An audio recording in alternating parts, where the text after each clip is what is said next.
দুখবোৰ, খংবোৰ, অসফলতাবোৰ আহক। সেইবোৰ যেতিয়াই আহে আহক।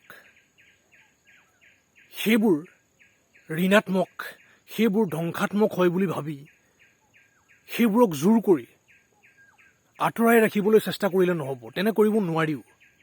সেইবোৰ আহিবই কিবা নহয় কিবা ধৰণেৰে।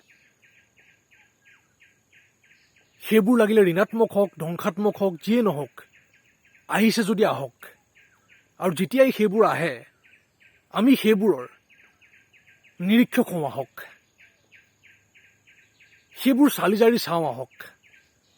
এইটো বুজি চাওঁ আহক যে যিদৰে সুখ আহিছিল, সফলতা আহিছিল, হাঁহি আহিছিল, সেইদৰে দুখ আহিছে, খং আহিছে, অসফলতা আহিছে, বিফলতা আহিছে। এইবোৰ অহা যোৱা কৰি থাকেই, কৰি থাকিবই।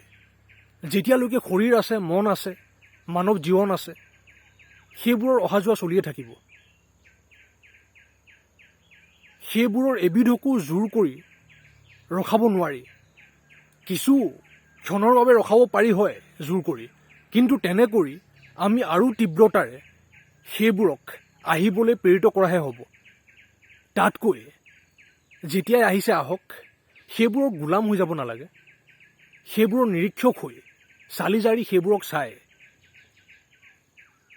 সেইবোৰৰ ক্ৰমান্বয়ে পাৰলৈ যাবলৈ চেষ্টা কৰি থাকিব লাগে আমি, বিবেকী হৈ যিমান সম্ভৱ।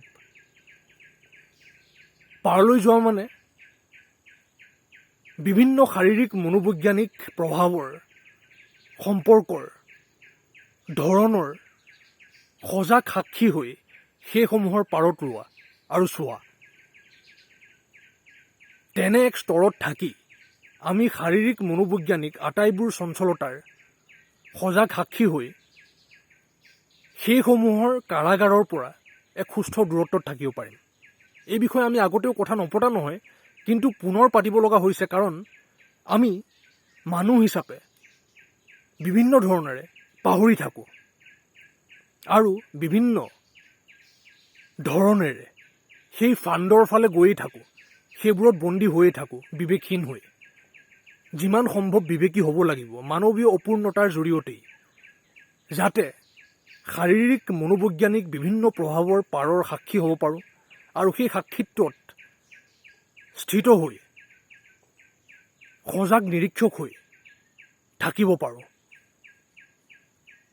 চঞ্চলতাৰ পাৰত। বুজিব লাগিব আমি।